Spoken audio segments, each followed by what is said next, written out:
그 하나님이 우리를 사랑하시되 죽기까지 끝까지 사랑해 주셔서 우리는 지금 이 시간 이 자리를 지나갈 수 있는 겁니다.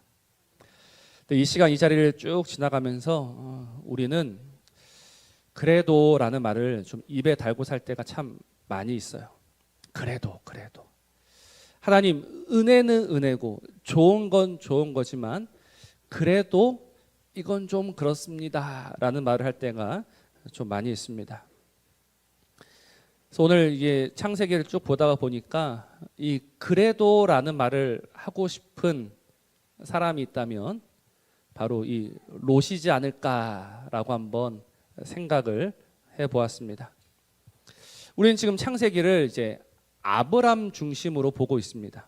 그래서 사실 하나님이 아브람을 이 믿음의 사람, 믿음의 조상으로 키워내시고 그를 성장시키시기 위해서 하나님께서 하셨던 일이 무엇이냐?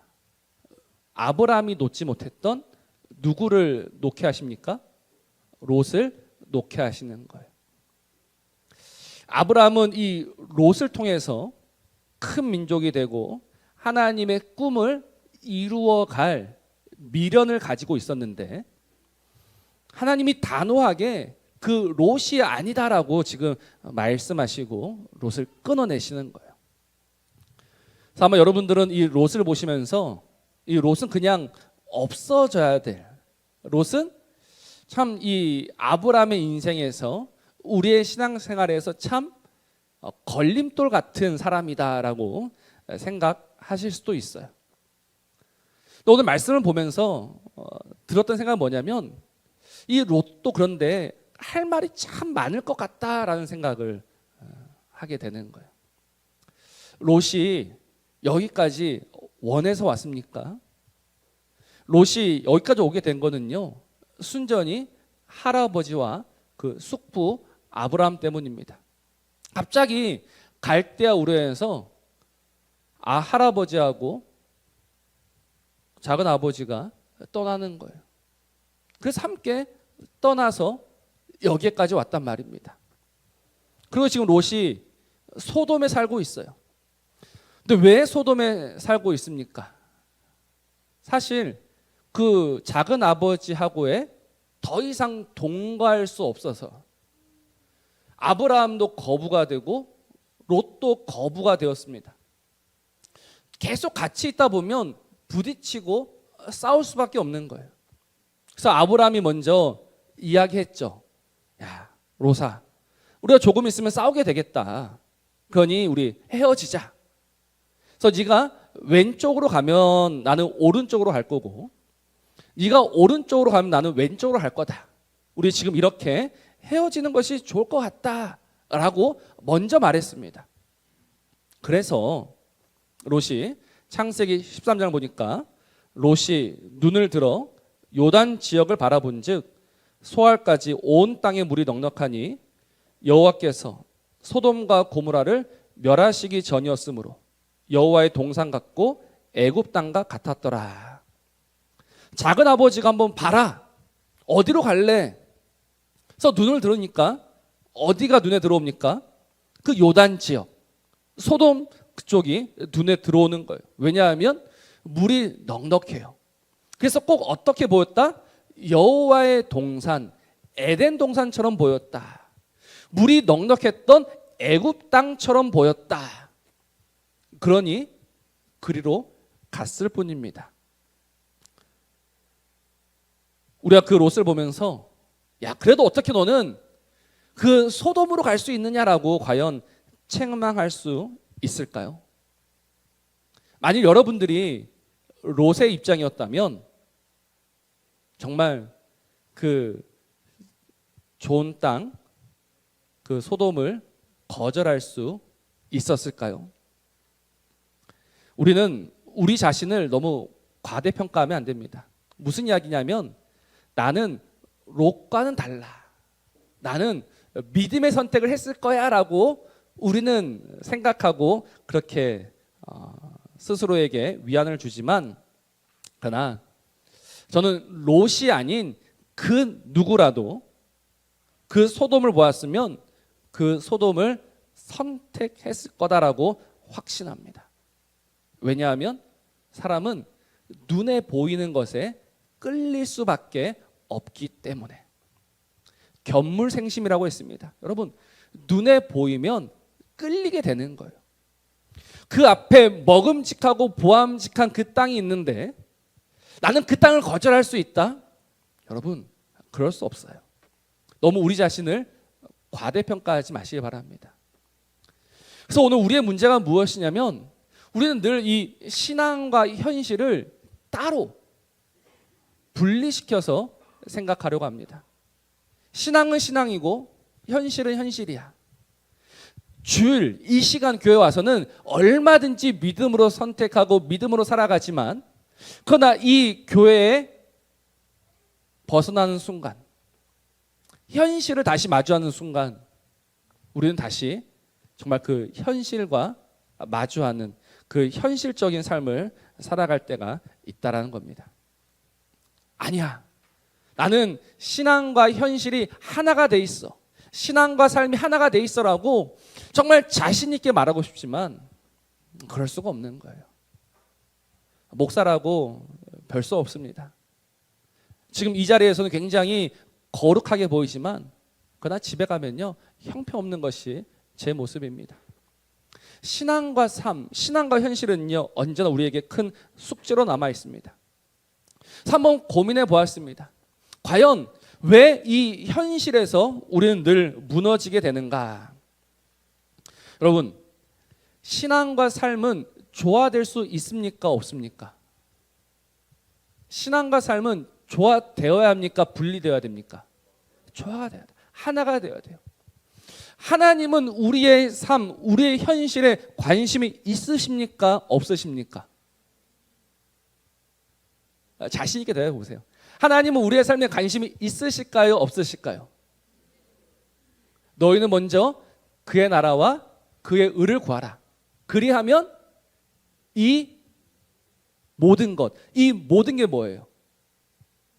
우리에게 필요한 모든 것을 주신다라고 분명했습니다. 우리의 필요를 아시고 우리의 문제를 아시고 그 문제를 능히 해결하신 분이 하나님이신 거예요. 그래서 이 신앙과 삶은요 분리될 수가 없습니다. 언제나 하나입니다. 그런데 왜 우리는 이 신앙과 삶을 분리시키며 살아가느냐라는 거예요. 많은 사람들이 이 신앙과 삶을 분리시키는 이유를 이 먹고 사는 문제에 둡니다. 먹고 살아야 되지 않느냐? 여러분, 먹고 살아야 됩니까? 아니면 먹지 말아야 됩니까? 먹고 살아야 돼요. 먹고 살아야 돼요. 근데 우리가 이 시간 한번 정직하게 대답해 보았으면 좋겠습니다. 정말 이 먹고 사는 문제에 있어서 오늘 우리의 문제가 무엇이냐면 사실은 못 먹고 못 입는 건 아니에요. 우리의 문제는 무엇이냐면 조금 더 비싼 밥을 먹고 싶고 조금 더 좋은 밥을 먹고 싶고 남보다 좋은 밥을 먹고 싶어 한다라는 겁니다. 이게 우리의 문제입니다. 우리는 얼마든지 먹을 수 있고 마실 수 있고 입을 수 있고 가질 수 있지만 사람은 그거에 만족하지 못해요. 조금 더 좋은 것, 남과 비교해서 조금이라도 더 나은 것. 그래서 결국 무엇을 선택하게 되느냐? 소돔을 선택하게 되는 겁니다. 왜 소돔의 마음이 끌릴까? 왜 소돔으로 내 발걸음이 향하고 있을까? 내가 정말 배가 고파서, 내가 정말 궁핍해서라기보다는 내 마음이 남들보다는 조금 더 나은 삶을 살고 싶은 것. 그래서 우리는 오늘도 저 소돔으로 내려가고 있는 겁니다. 그러니 지금 소돔으로 내려가고 있는 롯을 우리는 책망할 필요가 없습니다. 어떻게 그런 삶을 살 수 있어라고 나무랄 필요도 없습니다. 우리의 현실이 그런 걸 어떻게 한단 말입니까? 근데 그런 롯도요 지금 할 말이 있습니다. 무슨 말이냐면 나는 소돔에 내려가긴 했지만 나는 소돔에서 그래도 믿음을 지키며 살았다라고 지금 그는 외치고 싶을 거예요. 그래도 나는 믿음을 지키며 살았다. 롯의 주장은요, 맞습니다. 오늘 읽었던 1절 말씀을 보면 저녁 때 그 두 천사가 소돔에 이르니 마침 롯이 어디에 앉아 있었다라고 합니까? 소돔 성문에 앉아 있었다라고 해요. 소돔 성문. 이 성문이라는 자리는 특별한 자리인데요. 우리 9절을 보십시오. 9절을 보시면 그들이 이르되 너는 물러나라. 또 이르되 이 자가 들어와서 거류하면서 우리의 무엇이 되려 한다? 법관, 통치자, 이 성을 다스리는 사람. 그러니까 그 성을 다스리는 사람, 통치하는 사람들이 앉을 수 있었던 곳이 그 소돔의 성문입니다. 그러니까 지금 이 소돔의 성문에 앉아 있었다는 것은요, 롯이 나름대로 그 소돔에서 자리를 잡고 있었다라는 겁니다. 근데 이 자리에서도 롯은요, 믿음을 지키며 살았어요. 무엇을 보면 알 수 있느냐? 우리 히브리서 13장 2절 말씀을 보면 부지 중에 천사들을 영접한 이가 나옵니다. 이 부지 중에 정말 내가 모르는 사이에 천사들을 영접한 이 사람이 누구냐? 사실은 누군지 몰라요. 누구는 아브람이라고도 하고요, 누구는 롯이라고도 하고요, 누구는 기돈이라고도 합니다. 근데 그런 사람들이 있다라는 거예요. 나도 모르는 사이에 천사들 영접한 그 사람 누굽니까? 저는 이 롯이라고 생각합니다. 자기 성에 찾아온 이들을 맞아들인 사람. 그 소돔 성의 사람들은 어떻게 해서든지 자기 성에 찾아온 사람들을 해하려고 하지만 롯은 그들을 영접하고 지키는 거예요. 그래서 베드로후서 2장 7절은요, 이 롯을 의롭다라고 이야기합니다. 무법한 자들의 음란한 행실로 말미암아 고통당하는 의로운 롯. 롯은요, 분명히 소돔에 살았지만 믿음을 지키며 살았습니다. 그에게는 믿음이 있었습니다. 그런데 오늘 우리는 어떻습니까? 롯은 나는 여기에 살지만 나는 믿음을 지키며 살았습니다라고 주장하고 있는 그 롯을 보면서 오늘 우리가 무슨 말을 할 수 있을까요? 사실 이거는요, 롯을 위한 변명이라기보다는 우리를 위한 변명입니다. 어쩔 수 없이 소돔에 살아간다라고 하면서 우리가 늘 하나님 앞에 내놓는 변명이 뭐냐? 나는 그래도 믿음을 지키며 살고 있습니다라고 우리는 늘 하나님에게 변명하고 있습니다. 그러나 우리가 정말 믿음을 지키면서 살아가고 있는가? 정말 롯이 이 믿음 가지고 살아가고 있는가? 롯에는 분명 믿음이 없다라고 할 수도 없지만 그러나 이 믿음은요, 심각한 문제를 하나 가지고 있습니다. 오늘 16절을 보십시오. 그러나 롯이 지체함에 그 사람들이라고 나옵니다. 롯이 뭐 했다라고 합니까? 지체했다라고 합니다. 그럼 믿음은 무엇입니까? 하나님의 말씀에 대한 즉각적인 반응이요, 즉각적인 순종입니다.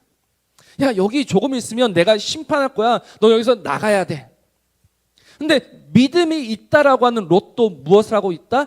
지체하고 있다라는 겁니다. 여러분, 왜 지체할까요? 미련이 남으니까. 우리 이 시간 정직해져야 됩니다. 우리가 소돔에 살고 있고 소돔을 고집하는 이유가 뭐예요? 미련 때문에. 버리고 싶어도 버릴 수가 없는 거예요. 지금까지 내가 쌓아온 것들이, 지금까지 내가 이룬 것들이 이렇게 많이 쌓여 있는데 하나님이 말씀하시면 뒤도 돌아보지 않고 버리고 갈 수 있다. 여러분, 정말 하나님이 부르실 때 정말 뒤도 돌아보지 않고 그 부르심 따라서 나아갈 수 있으십니까?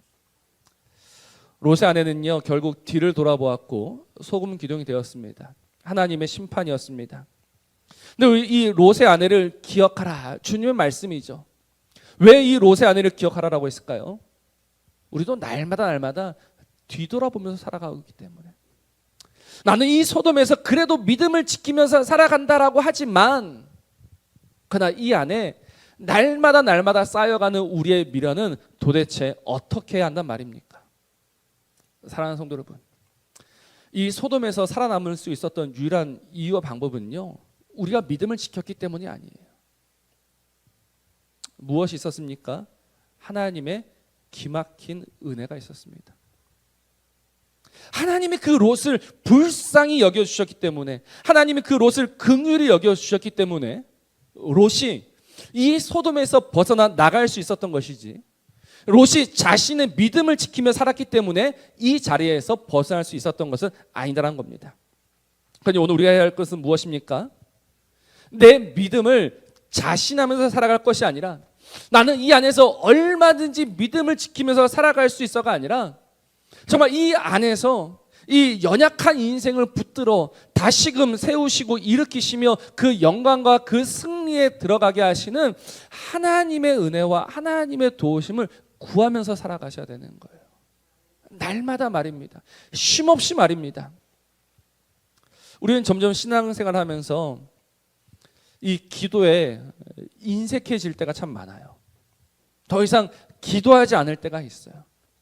기도하지 않으면서도 우리 속에 왠지 모를 자신감이 차오릅니다. 나는 믿음으로 살 수 있어. 나는 믿음으로 살 수 있어. 자, 정말 우리가 믿음으로 살아갈 수 있을까요? 우리 오후 시간에 다시 한번 좀 자세히 나누겠는데요. 그래서 하나님이 때때로 인생 속에 무엇을 보내시냐면 광풍을 보내시는 거예요. 우리 한번 흔들어 보시는 거예요. 우리 한번 달아보시는 거예요. 여러분, 우리의 믿음은요, 바로 그 시간 그 자리에서 드러나게 돼요. 어떻게 드러나게 된다? 형편없는 믿음이었구나. 나의 믿음은 믿음이 아니었구나. 나는 꽤 괜찮은 줄 알았는데 전혀 아니었구나. 그러나 이 형편없는 믿음을 가진 이 인생을 누가 불쌍히 여기신다? 하나님이 불쌍히 여기시고, 하나님 오늘 그 손을 잡아서 밖에 이끌어내심으로 이 롯을 살려내시는 거예요. 그러니 오늘 우리가 하나님 앞에 사실 할 말이 없습니다. 우리가 하나님 앞에 어떤 변명을 늘어놓을 수 있을까요? 나는 그래도 하나님 이 안에서 정말 믿음 가지고 살았습니다라고 우리가 말할 수가 없다라는 겁니다. 우리는 오늘도 입이 있지만 입이 10개라도 말할 수 없는, 할 말이 없는 죄인임을 아셔야 합니다. 그리고 오늘 이 롯이 마지막으로 또 실수한 게 있습니다. 오늘 읽지는 않았지만 이 소돔에서 나와서 이 롯이 큰 딸과 작은 딸과 동침을 하고 그렇게 모압과 암몬이 생겨나게 됩니다. 근데 이 일에 대해서도 롯은 할 말이 있을 것 같아요. 무슨 말이냐면 몰랐다라는 겁니다. 오늘 33절 한번 보세요. 33절 제일 마지막 하반절 보시면 그 아버지는 그 딸이 눕고 일어나는 것을 깨닫지 못하였다. 35절에도 아버지는 그 딸이 눕고 일어나는 것을 깨닫지 못하였다. 쉽게 말해서 나는 몰랐다라는 겁니다. 나는 몰랐다. 여러분, 나는 몰랐기 때문에 나에게는 책임이 없다라고 과연 말할 수 있을까요? 나는 몰랐으니까 나는 무죄라고 우리가 오늘 변명할 수 있을까요? 그럴 수 없어요. 여러분, 모르는 게 죄다라는 것을 인정하셔야 됩니다. 모르는 게 죄인 거예요. 왜냐하면 하나님은 지금 얼마든지 하나님을 알 수 있는 기회를 우리에게 주셨기 때문에, 우리가 하나님을 몰라서 죄를 짓는 게 아니에요.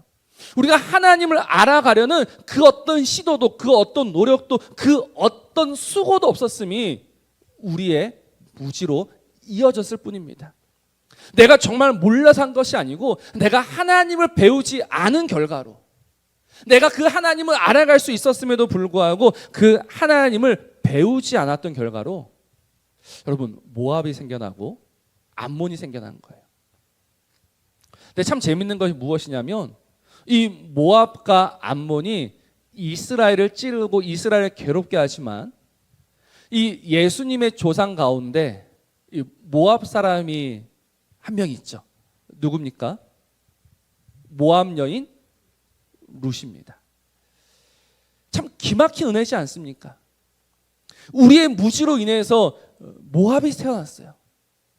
근데 하나님은 그 모압 여인 룻을 통해서도 이 구원의 역사와 생명의 역사를 이루어 가시는 그분이 하나님이신 거예요. 그러니 롯이 어깨 힘을 줄 수 있겠습니까? 롯이 잘했다라고 말할 수 있을까요? 아니요. 롯은 더 부끄러운 거예요. 내 허물과 내 연약과 내 실수를 하나님의 선하심이, 하나님의 인자와 하나님의 긍휼하심이 덮어주셨기 때문에 아름다운 역사가 이루어지는 것이지, 그 롯의 결정, 롯의 그 행위로 말미암아서 이루어진 건 아닙니다. 우리의 죄, 우리의 연약, 우리의 악함을 하나님이 붙드셔서 하나님이 역사를 이루어내신 것이지, 우리의 죄와 우리의 연약과 우리의 악함이 괜찮다라고 말할 수 없는 거예요.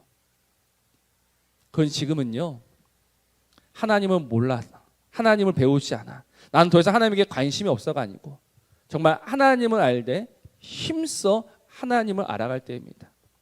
끝까지 나는 하나님을 몰랐어라고 변명하면서 그 자리를 회피하는 자가 아니라, 정말 이제는 이 하나님을 배워가면서 이 하나님 알아가기를 힘쓰는 저와 여러분이 되어야 되는 거예요. 여러분, 언제까지 이 롯의 자리에 머물러 계실 겁니까? 언제까지 이 롯의 자리에 눌러 앉아 계시면서 이 하나님의 선하심을 시험하시겠습니까? 이제는 일어나야 됩니다. 이제는 변명할 때가 아니라, 이제는 하나님 앞에 그래도라는 말을 할 때가 아니라, 정말 이 하나님의 선하심 앞에 항복하고 무릎 꿇고 돌아와야 할 때예요. 참 재미있는 표현이 하나 있었습니다. 어떤 표현이냐면, 한 번 속으면 속인 사람이 나쁜 사람이고, 두 번 속으면 속은 사람이 나쁜 사람이고, 세 번 속으면 뭡니까? 한 번 속으면 속인 사람이 나쁜 사람이고, 두 번 속으면 속은 사람이 나쁜 사람이고, 세 번 속으면 공범이다라고 합니다. 지금 딱 우리한테 하는 이야기 같아요. 우리가 계속해서 하나님 앞에 한 번 변명하고, 두 번 변명합니다. 세 번, 네 번 변명합니다. 하나님이 계속해서 그 변명을 받아주실 거다라고 여러분 생각하십니까? 하나님, 난 조금만 더 이 소돔에 있으면 안 됩니까? 라고 변명하고 하나님 앞에 울고 있을 때 하나님이 허락해 주실 것 같습니까? 우리 하나님이 어리석으십니까? 우리 하나님 나쁘십니까? 우리 하나님이 설마 공범이 되실 것 같습니까? 아니요.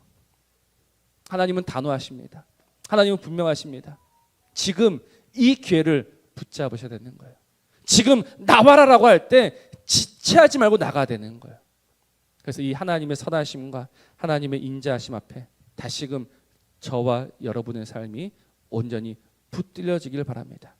그래서 그 하나님이 이 인생을 붙들어서, 여러분, 우리가 바라고 우리가 먹고 싶었던 그 밥은 아니지만, 그러나 더 좋은 것으로, 더 귀한 것으로, 더 값진 것으로 우리를 먹이시면서 우리를 살려가실 겁니다. 성경은 그 떡과 물을 가리켜서 고생의 떡이다, 고생의 물이다라고 합니다. 하나님 우리에게 주시는 떡은 고생의 떡이고 고생의 물이 될 수도 있어요. 그러나 그 고생의 떡과 고생의 물이 우리를 살린단 말입니다.